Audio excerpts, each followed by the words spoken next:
Assalamualaikum warahmatullahi wabarakatuh. Perkenalkan kami dari kelompok 3 mata kuliah Algoritma Pemrograman 2 dengan dosen pengampu Bapak Dani Aidil. Next.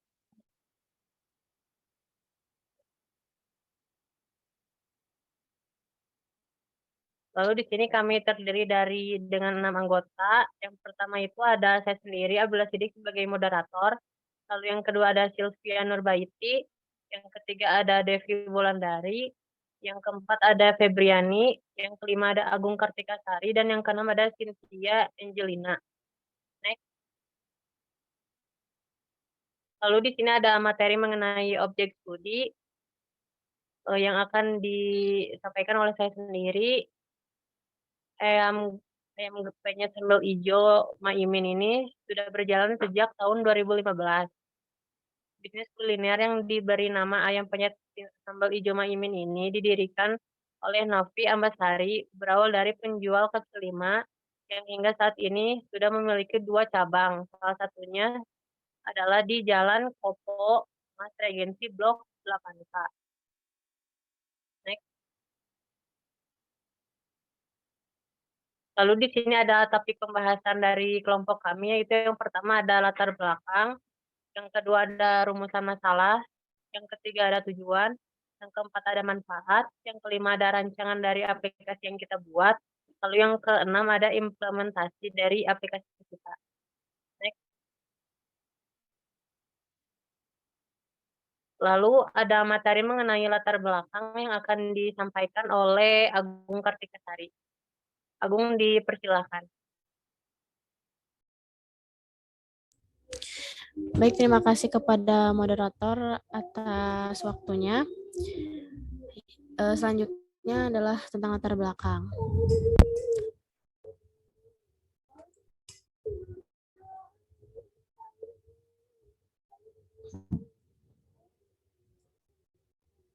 Latar belakang pertumbuhan bisnis kuliner di Indonesia saat ini sudah sangat beragam. Hal tersebut dapat dilihat dari banyaknya wirausaha yang semakin gencar dalam membentuk bidang usaha, terutama di bidang kuliner seperti kantin, rumah makan, restoran merupakan tempat untuk membeli makanan dan minuman dikarenakan beragam variasi makanan menjadi daya tarik pada setiap restoran dibanding dengan makanan yang disajikan di rumah.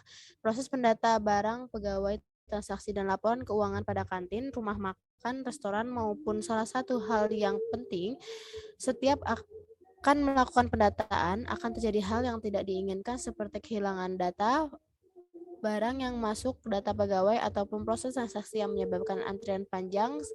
Seiring perkembangannya teknologi, sangat dibutuhkan sistem yang dapat membuat pekerjaan menjadi lebih cepat dan efisien dalam menginputan data barang, pegawai, dan transaksi pada sebuah restoran. Membuat kepuasan pelanggan tidak dapat begitu saja diraih, tetapi memerlukan proses panjang, salah satunya melalui kualitas pelayanan yang diberikan kepada konsumen guna meyakinkan konsumen untuk setia pada produk dan jasa yang kita tawarkan. Perkembangan dan peningkatan jasa pelayanan perusahaan dari tahun ke tahun semakin menjadi perhatian masyarakat. Hal ini dapat dilihat dari ketatnya persaingan dalam pencapaian kualitas pelayanan yang optimal. Sistem informasi berbasis GUI ini merupakan salah satu solusi bagi penjual untuk meningkatkan mutu pelayanan dalam proses pendataan dan transaksi dalam skala besar. Dengan adanya GUI ini, kita bisa mengetahui bahwa apa yang kita input telah diterima dan responnya ditunjukkan secara visual. Dengan begitu, interaksi jadi lebih mudah. Ayam penyet sambal hijau Maimin adalah salah satu rumah makan yang ada di Bandung, tepatnya di Jalan Kopo, Mas Regensi, Blok 8K, yang telah berdiri sejak tahun 2015. Berdasarkan observasi yang sudah dilakukan, rumah makan ini masih menggunakan proses pendataan dan transaksi secara manual, yang mengakibatkan terjadinya antrean panjang yang akan mengakibatkan proses transaksi salah hitung, pengarsipan data, dan pembuatan laporan yang tidak tersusun. Berdasarkan latar belakang yang terlihat di atas, penulis tertarik untuk membuat sebuah sistem informasi di rumah makan ayam penyet sambal hijau Maimin dengan judul aplikasi pendataan rumah makan ayam penyet sambal hijau Maimin, e-apsi Maimin. Selanjutnya yaitu yang kedua tentang rumusan masalah. Berdasarkan latar belakang yang telah dipaparkan, maka dapat diidentifikasi beberapa permasalahan pada penjualan pada umumnya. Adapun identifikasi masalah adalah sebagai berikut. Yang pertama, tidak adanya sistem transaksi digital yang mengakibatkan pegawai kewalahan karena harus mencatat setiap transaksi secara konvensional. Yang kedua, transaksi konvensional membutuhkan waktu yang lebih lama dibanding transaksi digital sehingga dapat menyebabkan antrian panjang. Yang ketiga, tidak adanya sistem yang membuat laporan harian dan transaksi yang dilakukan setiap hari yang akurat, sehingga menyebabkan pengarsipan tidak rapih dan tidak koefisien. Selanjutnya akan saya berikan kepada moderator. Baik, terima kasih kepada Agung Kartikasari. Lalu di sini ada materi mengenai tujuan yang akan disampaikan oleh Feby. Feby, dipersilakan. Oke, terima kasih moderator. Di sini saya akan menjelaskan tentang tujuan pembuatan aplikasi ini. Yang pertama, membangun sebuah aplikasi yang mengubah transaksi konvensional menjadi transaksi digital, sehingga tidak perlu pencatatan secara konvensional lagi. Tujuan kedua, membangun sebuah aplikasi yang menghemat waktu dan dalam pendataan dan proses transaksi. Tiga, membangun sebuah aplikasi yang mempermudah dalam pembuatan laporan harian dan transaksi yang dilakukan setiap hari dengan akurat dan pengarsipan yang tersusun.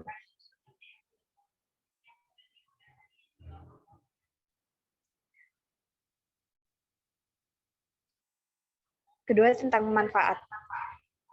Next. Manfaat pembuatan aplikasi ini yaitu, pertama, satu, dengan adanya aplikasi yang mengubah transaksi secara digital ini dapat mempermudah pegawai dalam proses transaksi agar tidak kewalahan. Yang kedua, dengan adanya aplikasi ini, proses pendataan dan transaksi dapat menghemat waktu dan menghemat pengeluaran kertas. Tiga, mempermudah proses pembuatan laporan harian dan transaksi yang dilakukan setiap hari secara akurat dan tersusun. Next. Adapun batasan masalahnya, yaitu aplikasi diimplementasikan menggunakan Graphical User Interface atau GUI in NetBeans. Sistem informasi yang dibuat hanya meliputi meliputi data barang, data pegawai, keuangan, transaksi, laporan keuangan, dan laporan stok barang. Program ini dibangun menggunakan database melalui MySQL. Selanjutnya, bahasa pemrograman yang dipakai adalah Java dengan menggunakan NetBeans sebagai rancangannya. Terus, penjual harus memiliki perangkat yang memadai untuk mengakses sistem informasi. Sekian saya akan memberikan kepada moderator. Baik, terima kasih kepada Feby. Lalu di sini ada materi mengenai rancangan aplikasi yang akan disampaikan oleh Devi. Devi, dipersilakan. Baik, terima kasih moderator. Baiklah, di sini saya akan menjelaskan materi tentang rancangan database, susunan database program aplikasi. Next. Untuk database yang kami gunakan yaitu yang pertama ada tanggal barang, ID barang, nama barang, jenis barang, harga beli, harga jual, stok. Itu database yang kami gunakan pada tabel barang.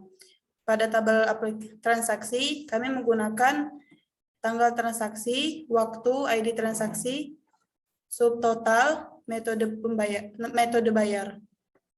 Next. Pada tabel pemasukan, kami menggunakan tanggal, offline, GoFood, GrabFood, dan ShopeeFood. Dan untuk tabel pengeluaran, kami menggunakan tanggal, tempat, keterangan, jumlah uang. Pada tabel user, kami menggunakan ID user, nama lengkap, nomor telepon, alamat, username, password, dan jabatan.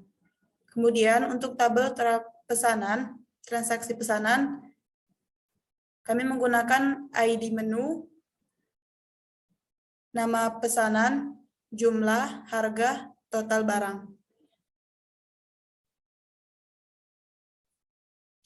Kemudian flowchart dan sudokot pada rancangan aplikasi ini.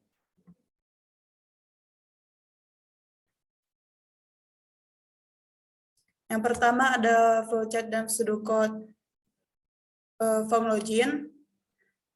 Pertama, mulai program, deklarasi variabel varchar, jabatan varchar, username, password. Masukkan username dan password. Jika username, password sama dengan benar, maka lanjut ke langkah berikutnya. Jika username dan password salah, maka kembali ke langkah ketiga. Jika jabatan sama dengan admin, maka tampil dashboard admin. Jika jabatan sama dengan selain admin, maka tampil dashboard selain admin. Nah, berikut di samping adalah flowchart dari form login. Next.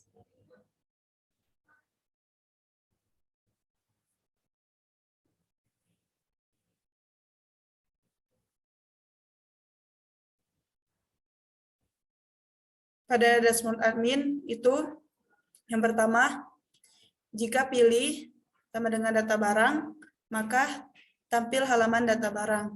Jika pilih transaksi, maka tampil halaman transaksi.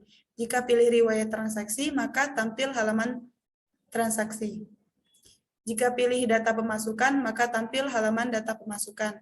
Jika pilih data pengeluaran, maka tampil halaman data pengeluaran. Jika pilih data pegawai, maka tampil halaman data pegawai. Jika pilih exit, maka program keluar dan selesai. Jika pilih logout, maka sistem akan menampilkan form login.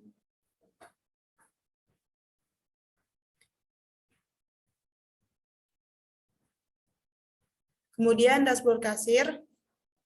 Jika pilih data barang, maka tampil halaman data barang. Jika pilih transaksi, maka tampil halaman transaksi. Jika pilih riwayat transaksi, maka tampil halaman riwayat transaksi. Jika pilih data pemasukan, maka tampil halaman data pemasukan.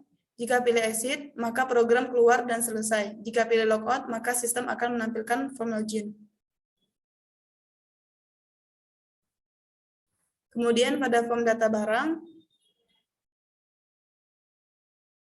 tampil menu refresh, tambah, edit, hapus, cetak, cari. Jika pilih refresh, maka tabel barang akan memperbarui data. Jika pilih tambah, maka isi ID barang, nama barang, jenis barang, harga beli, harga jual, stok, dan foto produk. Jika simpan, maka data akan disimpan di data APSI. Jika pilih edit, maka edit ID barang, nama barang, jenis barang, harga beli, harga jual, stok, dan foto produk. Maka data akan berubah pada database APSI. Jika pilih hapus, maka data akan terhapus dari database DB APSI. Jika pilih cetak, maka ID barang, nama barang, jenis barang, harga beli, harga jual, stok, dan foto produk akan tercetak. Jika pilih cari, maka sistem akan melakukan pencarian data sesuai dengan ID barang dan nama barang.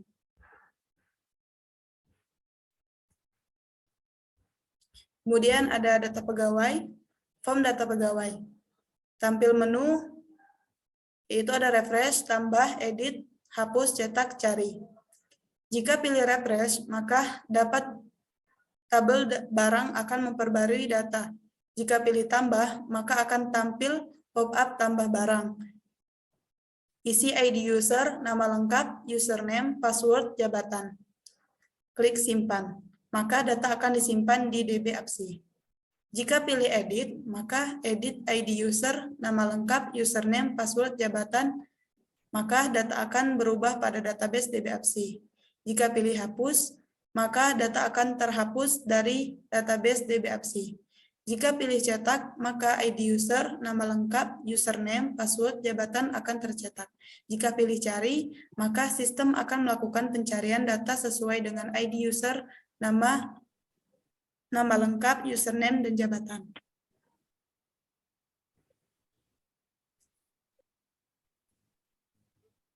Kemudian ada form transaksi.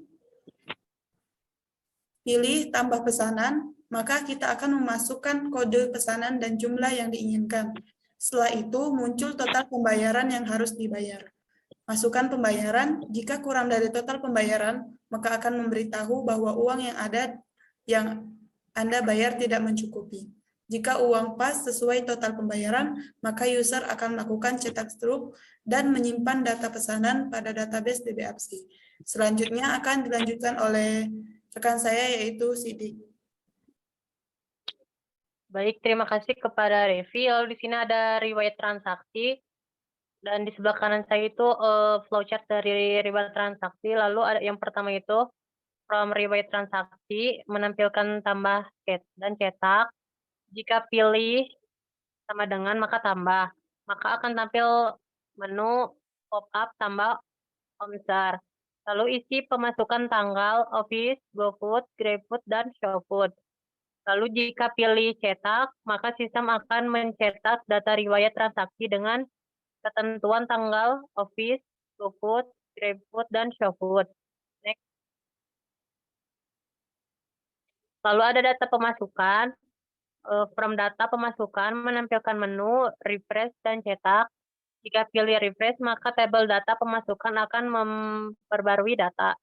Jika pilih cetak, maka sistem akan mencetak dan pemasukan dengan ketentuan ID trans, nama barang, harga beli, harga jual, jumlah total keuntungan. Lalu next.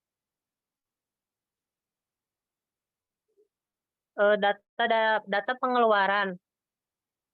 From data pemasukan menampilkan menu tambah dan cetak. Jika pilih tambah, maka kita harus mengisi data tanggal, tempat, keterangan, dan jumlah uang yang sudah tersedia. Jika pilih cetak, maka sistem akan mencetak dan pemasukan dengan ketentuan tanggal, tempat, keterangan, dan jumlah uang. Next. Lalu di sini ada struktur menu. Struktur menu di sini kita akan menampilkan tampilan login. Untuk tampilan login ini, mereka memiliki multi user. Jika masuk ke admin, maka akan memunculkan dashboard admin. Dan jika masuk ke kasir, nanti akan masuk ke dashboard kasir yang isinya kelola transaksi, kelola riwayat transaksi, kelola data barang, dan menu logout. Lalu jika masuk ke dashboard admin, di sini terdapat kelola transaksi, kelola riwayat transaksi, kelola data pegawai, kelola data barang, kelola data pemasukan, kelola data pengeluaran, dan menu logout. Next.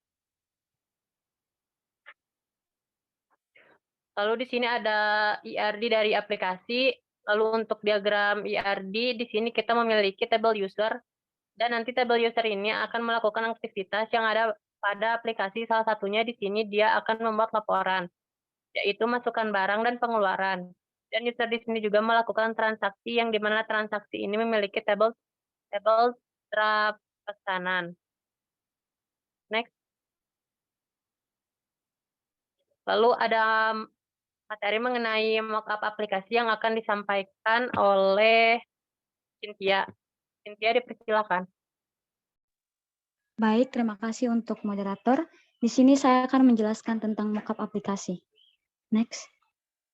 Yang pertama ada display screen yang terdiri dari JPanel, JLabel untuk logo APSI, Welcome APSI, loading 0%, lalu ada JProgress bar. Next. Lalu ada halaman login yang terdiri dari JPanel 3, lalu JLabel untuk alamat, perintah, gambar, logo, username, password, login, nama toko, alamat, lalu ada JText field untuk username dan password. Next. Selanjutnya halaman dashboard yang terdiri dari JPanel 13, lalu JLabel untuk eApsi Maimin, logo, dashboard, data barang, transaksi, riwayat transaksi, data pemasukan, pengeluaran, pegawai, exit, logout, nama jabatan. Lalu ada J separator, lalu JText field untuk tanggal dan waktu. Next. Selanjutnya ada data barang yang terdiri dari JTablePan, lalu JPanel 4, lalu JLabel untuk data barang, ID barang, nama barang, jenis barang, harga beli, harga jual, stok, tanggal, tambah, hapus, edit, cetak laporan, dan cari. Selanjutnya ada JCombo Box untuk jenis barang, lalu JText field untuk ID barang, nama barang, jenis barang, harga beli, harga jual, dan stok. Selanjutnya ada JDate Chooser untuk tanggal. Next. Lalu ada halaman transaksi yang terdiri dari JTablePan, lalu JPanel 7, lalu JLabel untuk transaksi, kode pesanan, nama pesanan, jumlah, harga, ID transaksi, kembalian, dan bayar. Lalu ada JTextField untuk kode pesanan, nama pesanan, jumlah, harga, bayar, kembalian. Selanjutnya ada JCombo Box untuk metode pembayaran, JButton untuk tambah, hapus, simpan data, cetak struk, JTable untuk pesanan, dan JScrollPan. Next. Selanjutnya ada riwayat transaksi yang terdiri dari JTablePan, JPanel 2, lalu JLabel untuk riwayat transaksi, JButton untuk cetak laporan, JScrollPan, dan JTable untuk daftar riwayat transaksi. Selanjutnya ada data pemasukan yang terdiri dari JTablePan, lalu JPanel, lalu JLabel untuk data keuangan, JTable untuk tampilan data keuangan, lalu JScrollPan, dan JButton untuk buat laporan dan cetak laporan. Next. Lalu selanjutnya yaitu data pengeluaran yang terdiri dari JTablePan, lalu JPanel, lalu JLabel untuk data keuangan, tanggal, tempat, keterangan, jumlah uang. Lalu ada JButton untuk cetak laporan dan tambah, lalu JTable. Selanjutnya yaitu data pegawai yang terdiri dari JTablePan, lalu JPanel 6, lalu JLabel untuk data pegawai, ID user, nama, nomor telepon, alamat, username, jabatan, password, cari, tambah, edit, dan hapus. Selanjutnya ada JTextField untuk ID user, nama, jabatan, password, nomor telepon, alamat, dan cari.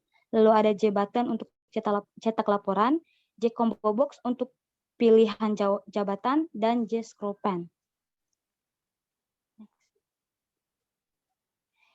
Lalu selanjutnya ada tambah omset yang terdiri dari JPanel 2, lalu JLabel untuk tanggal, offline, GoFood, GrabFood, ShopeeFood, dan tambah.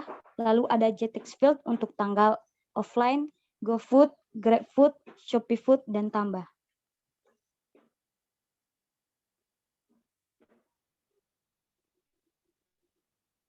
Sekian dari saya kembalikan kepada moderator. Terima kasih. Baik, terima kasih kepada Cynthia. Lalu di sini ada materi mengenai lampiran yang akan disampaikan oleh Sylvia. Sylvia, dipersilakan.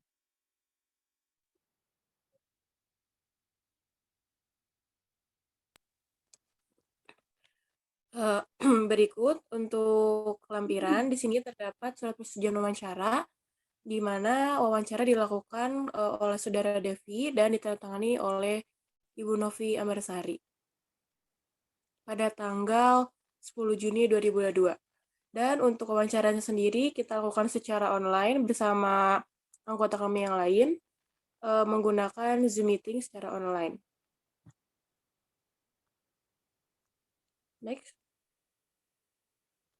Nah, berikut juga adalah beberapa dokumentasi mengenai data yang digunakan pada Ayam Penyet Sambal Ijo Maimin, di mana untuk menulis sebuah laporan barang dan struk dan lain-lain itu masih menggunakan cara manual dengan tulis tangan. Next.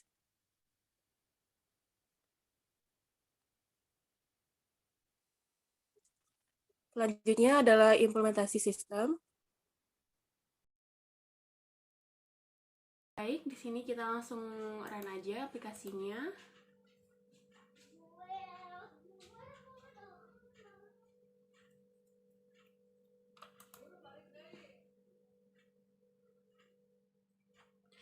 Berikut adalah tampilan pertama yang akan muncul, adalah tampilan splash screen, di mana setelah splash screen ini nanti akan muncul tampilan form login.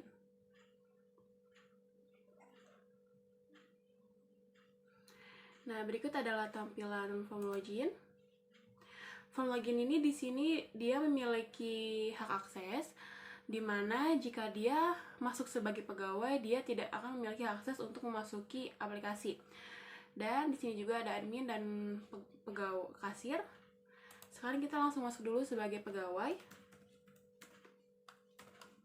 Ini adalah username dan password dari pegawai.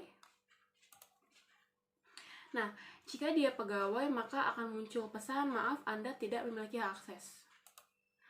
Nah, sekarang kita masuk ke dalam menu utama kasir.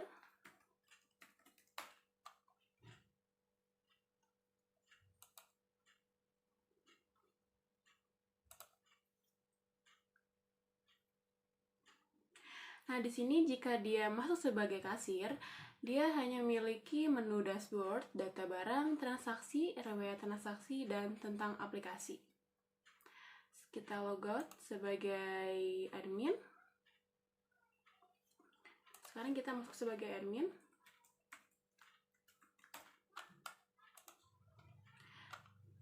Kita masukin dulu password yang salah. Nah, di sini kalau kita masuk dengan masuk password atau username yang salah, maka akan muncul pesan, maaf, username atau password yang Anda masukkan salah. Dan di sini juga ada keterangan, jika belum memiliki akun, silakan hubungi admin yang tersedia. Jadi untuk mengakses aplikasi ini, jika belum memiliki akun, kita harus menghubungi admin terlebih dahulu untuk dibuatkan akun. Kita lanjut, login sebagai admin.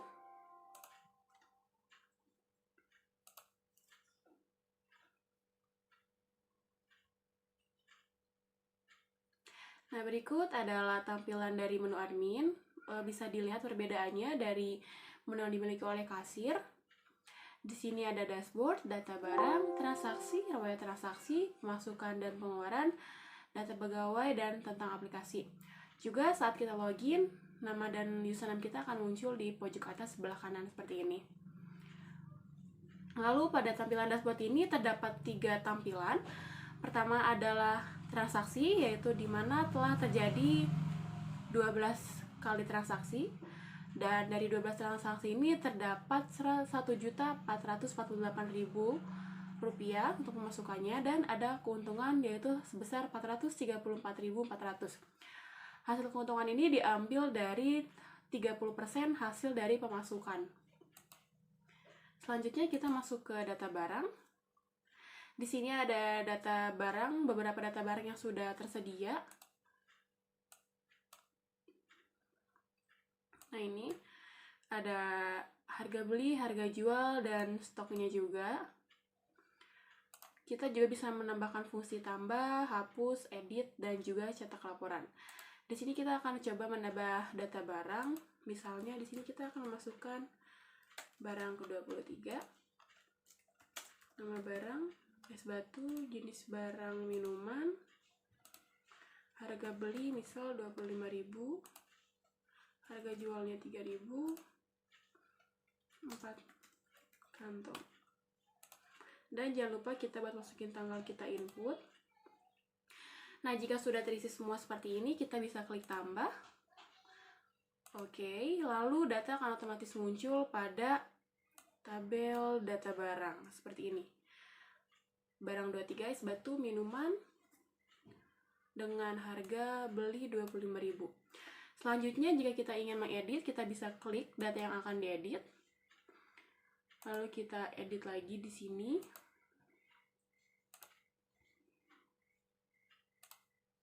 Misalnya kita akan mengganti harga jualnya sebesar 4.000 dan stoknya adalah 2 kantong.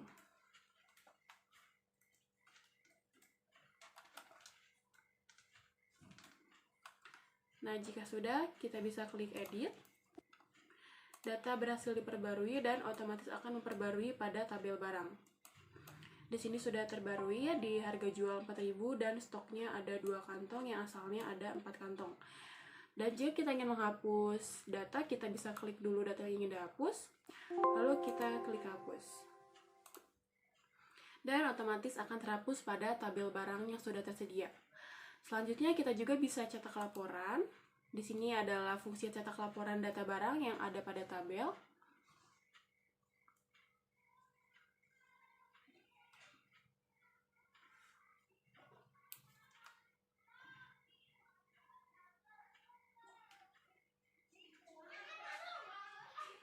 Nah, berikut adalah tampilan dari cetak laporan data barang seperti ini.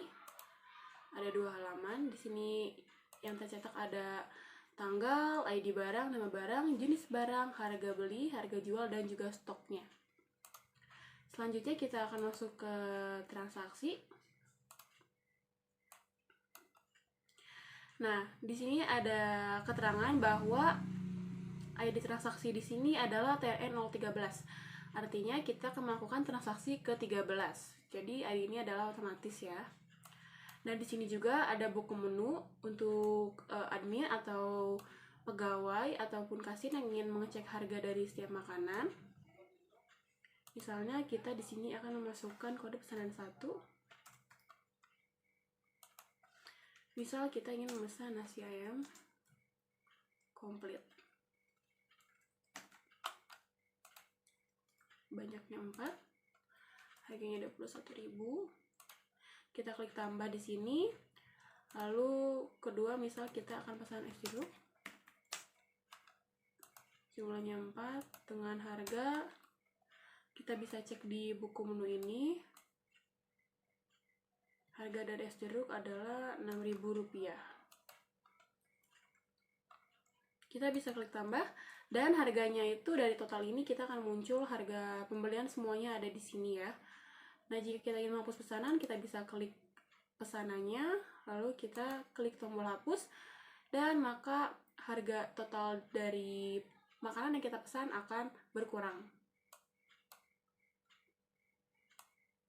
Selanjutnya, setelah pesanan sudah dipesan, kita bisa klik pesanannya akan take away atau dine in, makan di tempat atau dibungkus. Di sini kita pilih dine in. Kita masukkan jumlah uang bayarnya, misal 90.000. Dan kita masukkan metode pembayarannya secara cash. Lalu kita klik check out, maka akan ada pesan jika berhasil, akan ada tulisan transaksi berhasil, penyimpanan data, dan pembuatan struk. Silakan buat struk. Jika sudah, di sini juga ada nominal kembaliannya sebesar 6.000. Dan kita bisa cetak struk dari pembeliannya. Nah, seperti ini. Order ID ke-13. Serve by ini adalah orang yang sudah melakukan aplikasi ini, yang melakukan transaksi bersama pelanggan. Tertulis juga namanya di sini. Ada tanggal, waktu, pembayarannya secara cash, dan makan di tempat atau dine in. Juga di sini ada total pembeliannya, uang pembayarannya, dan kembaliannya.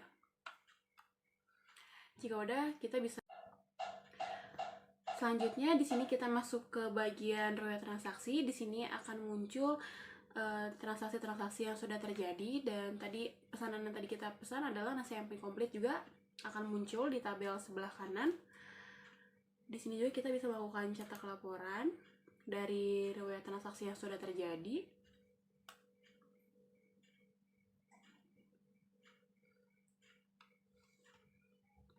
Nah, seperti ini untuk laporan riwayat transaksi. Di sini terdapat tanggal, jam pembeliannya, ID transaksi, total pembelian, dan metode pembayarannya. Di sini juga ada keuntungan dari 13 transaksi yang sudah terjadi, yaitu ada 459.600. Jika sudah, kita juga bisa melakukan print pada laporan ini. Dan di sini juga ada data pemasukan keuangan online dan offline. Di sini ada tanggal, offline, GoFood, GrabFood, dan ShopeeFood. Nah, untuk membuat laporannya kita bisa klik button ini, buat laporan omset hari ini. Maka akan muncul formnya, kita masukkan terlebih dahulu tanggalnya. Misalnya kita masukkan di tanggal 19. Kita masukkan jumlah keuangan offline-nya dulu.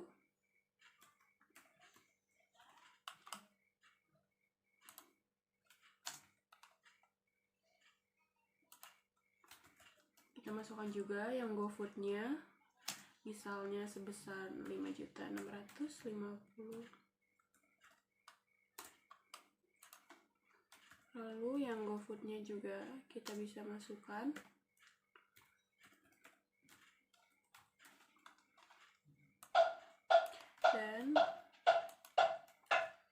Nah, jika sudah dirasa benar, maka kita bisa klik tambah. Nah, jika yakin sudah data sudah benar, kita klik OK.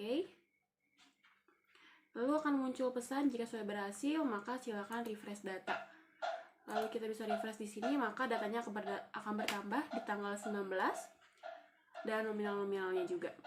Dan di sini juga kita bisa melakukan cetak laporan dari uang pemasukan. Nah, ini berikut adalah cetak laporan dari laporan penjualan online dan offline seperti ini. Dan kita juga bisa print. Next, kita masuk ke menu data pengeluaran. Di sini fungsi data pengeluaran keuangan adalah untuk dimana jika ada keperluan yang mendadak harus dibeli. Misalnya di sini kita beli toko plastik.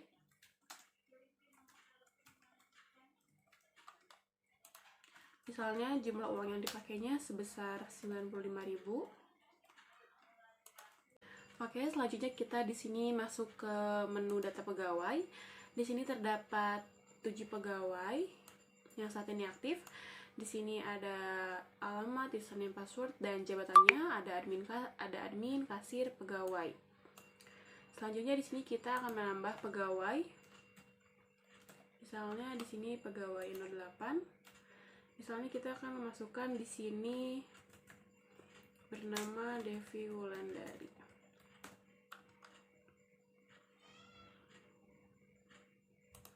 Nggak lupa juga kita masukin nomor teleponnya.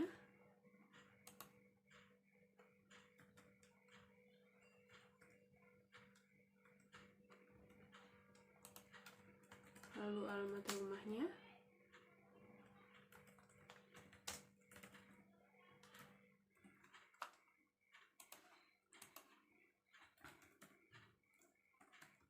Di sini juga kita membuat username dan password, di mana username dan password ini nanti akan kita gunakan saat akan masuk ke dalam aplikasi. Kita buat misalnya jabatan dia adalah kasir. Jika sudah, kita bisa klik tambah. Maka akan muncul pesan data berhasil disimpan dan otomatis tersimpan pada tabel pegawai yang sudah ada di sini sesuai ya. Dia adalah kasir. Dan jika kita ingin mengedit datanya, kita bisa pilih data yang akan diedit. Lalu misal kita di sini akan menaikkan jabatannya sebagai admin. Dan alamatnya kita ubah menjadi Jalan Mars nomor 54.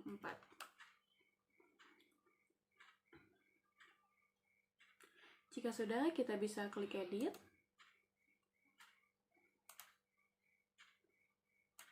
Kita lihat di sini apakah dia sudah memperbarui.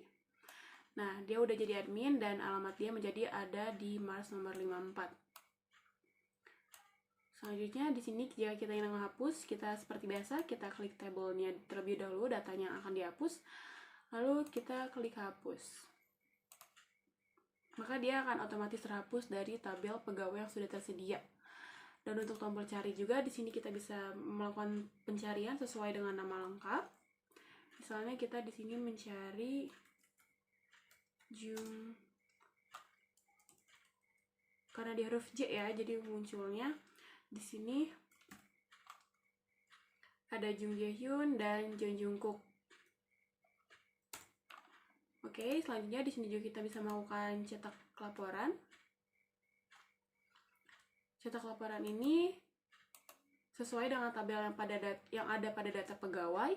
Di sini ada 7 pegawai yang dibuatkan laporan. Di sini ada ID user, nama lengkap, nomor telepon, alamat, username, password, dan jabatan. Dan di sini juga kita bisa print seperti yang lain. Dan terakhir di sini ada menu tentang aplikasi.